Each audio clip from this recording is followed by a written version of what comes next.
Well, this is the next night. It's a little bit warmer out here, so I decided to partially disassemble this thing, look things over a little bit.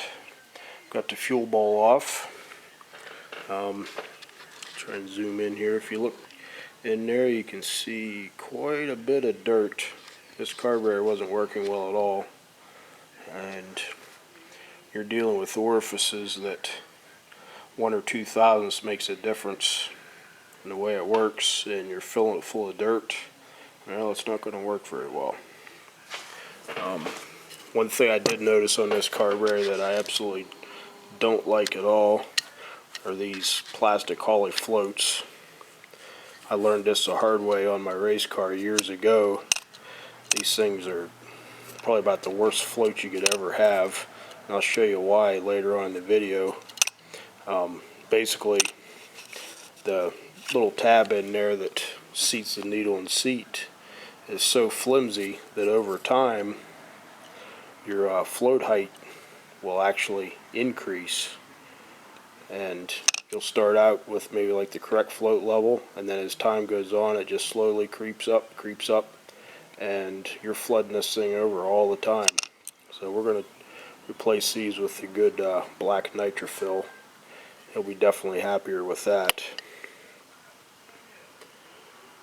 So let's see how hard it'll be to get this metering block off, and I'm gonna like start and stop this camera off and on because I got my truck in here, my car in here, and I got a big sheet metal bender in here doing some work on the house, so I don't have any room in here to set anything up at the moment. Let's see if we can get this pried out. Sometimes this gets pretty glued together. Gotta be careful with this. If it gets too stiff, you want to be maybe a little bit more careful than I'm being, standing here trying to hold a camera doing this. Okay, we're off. Of course, these gaskets, they get thrown in the trash. Let's see here. The power valve.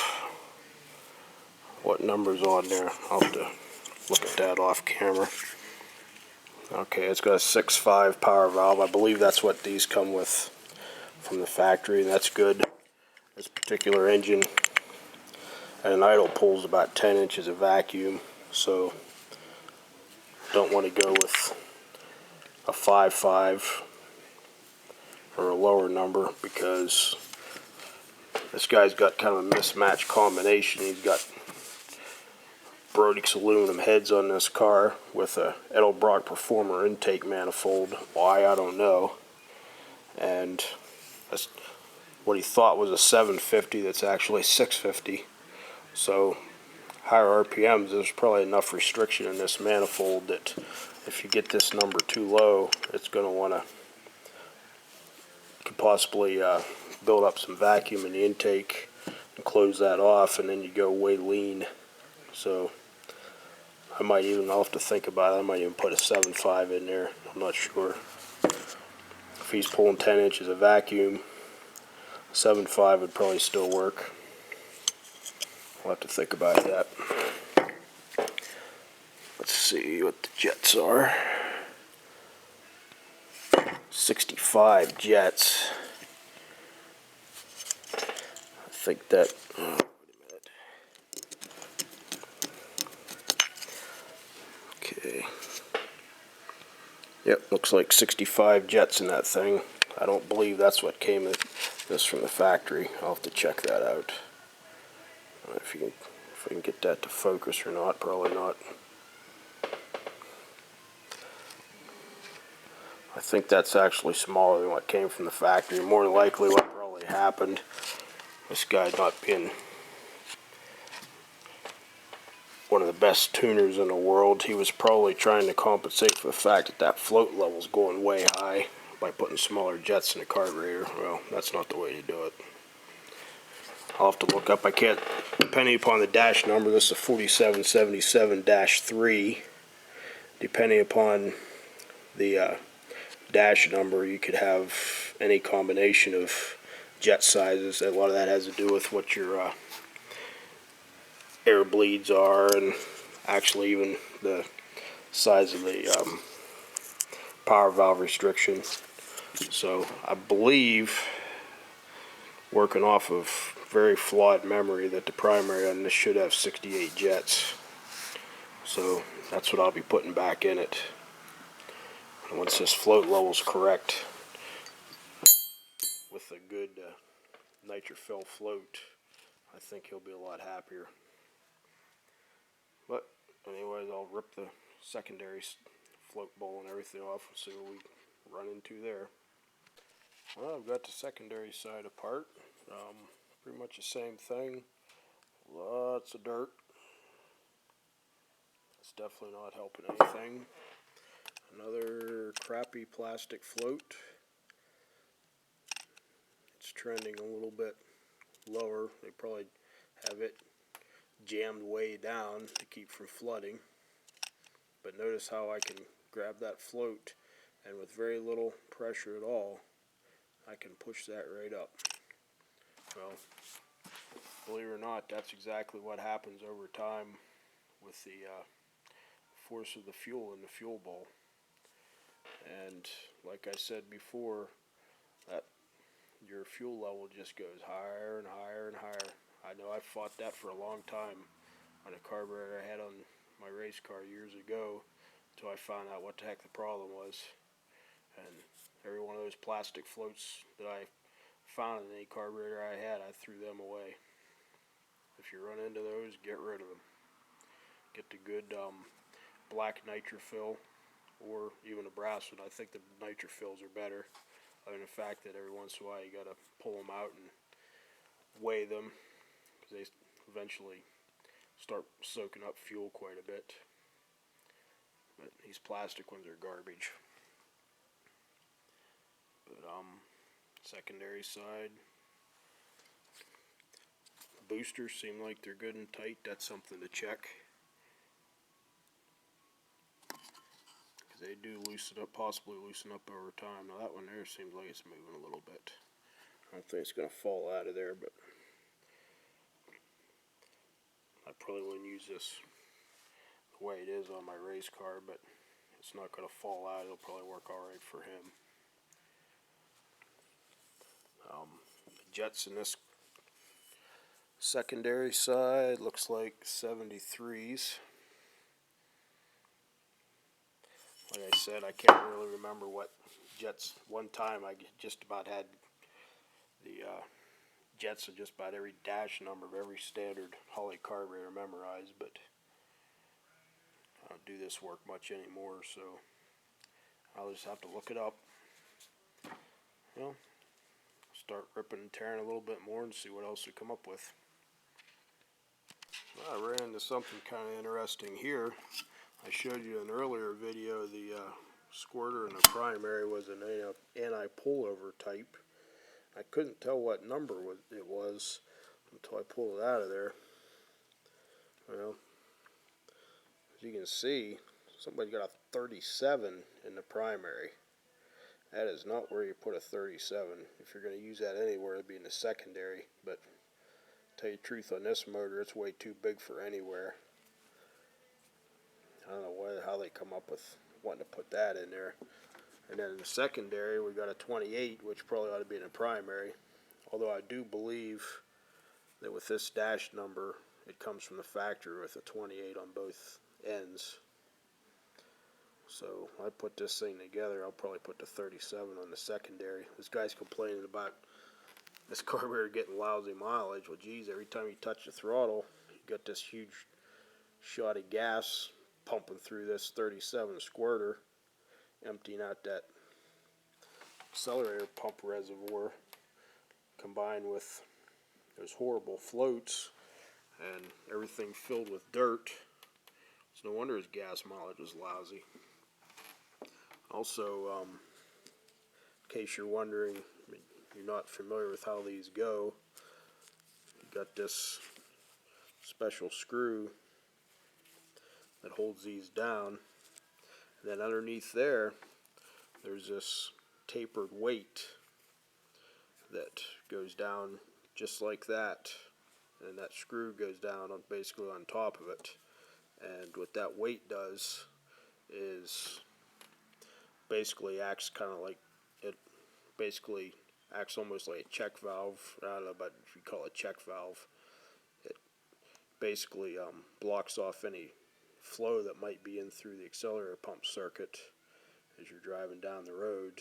And then the moment you touch the throttle at all, it's light enough, it just pops right up and allows the fuel to flow up past it. It's very important to have that in there. Otherwise, you'll be sucking fuel through the squirter pretty much all the time, and that would definitely kill your mileage. You have one in the primary and the secondary. And a common problem with these, you see that one's a little bit wore, that's a problem too, but that's probably not a super problem. But one common problem with these is if you have a carburetor that's been setting for a long time, these will basically get stuck down at the bottom and it won't lift up. There isn't enough pressure through the accelerator pump to lift them up, and you won't get any, either you won't get any or you'll get very small amount of fuel flow through there and you'll have a really bad stumble. Now supposedly he didn't think he was getting any fuel through the primary side on this, and this weight came right out, fell right out. He's got this huge squirter on there, which I guess maybe put that in there to try and help it, I don't know. But next thing I'm going to do is pull this accelerator pump off the primary fuel bowl and see what we got underneath there. Well, I've got that disassembled. One thing I was kind of wondering is whether maybe this check ball was frozen, and it's not. It moves around. What that does is it allows the fuel to come in from the fuel bowl. Basically, after you press the accelerator diaphragm down and you empty that little well, when it comes back up, it pulls fuel through that hole into here, and then once you get a certain pressure, then that holds that prime, basically holds the fuel in this well, and then when you press the accelerator pump down, it goes out that hole in through there, up there, out of there, into there, and then out into the squirter. So it's pretty important to have that check ball in there, and it's also important to have it not seized up, and that does happen on occasion. There's two different kinds, two different common types of fuel bowls. One will have this check ball in it, and the other kind has a little silicon disc that does basically the same thing. I kind of like the silicon disc better, although it's a little bit susceptible to being degraded with any alcohol that's in the fuel. But I seem to have a little bit less trouble with that than I do this. Every once in a while I've run into troubles with that little check ball seizing in the little seat there. Get a little bit of moisture in the gas or whatever, and it just locks itself up.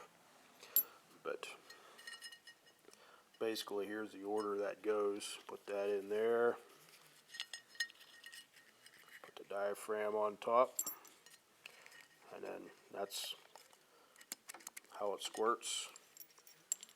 And then this goes on top of there. That's where you get your little accelerator shot. Secondary side's basically the same way too. So that's it for that one. Well, next up is your needle and seat assembly. That screws down into here, and this part here is what rides on that tab that I was talking about on the float that tends to bend. You really can't see it once I unbolt this float at some other point. You'll see what I'm talking about. But basically you just got a little rubber pintle that rides on a tapered hole, and as as a float comes up, it just seals that fuel flow off. One thing that's very important is to have this O-ring be in good shape, because if it's not, then the fuel that comes through there will leak down past, and you'll never be able to keep a good float level.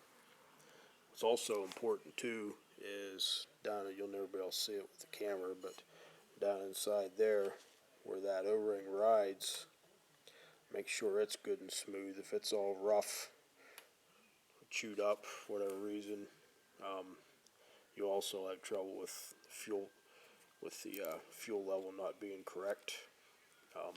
These needle and seats come in different sizes, different size orifices. I can't remember. I think the standard one for most Holley carburetors is this size, like maybe like 97 thousandths or something. You don't want to get them too big and something like this, but at the same time, if you're making quite a bit of horsepower, you don't want it to be too small either. If you notice, there's two different ones here. It looks like one's actually bigger than the other one, possibly. It's kind of hard to tell on camera. I'm looking at this through the viewfinder, so I'm not sure if that's the case or not. But got a gasket here, and another gasket on top of here. And to adjust this, you loosen this screw here up, and then you run this up or down.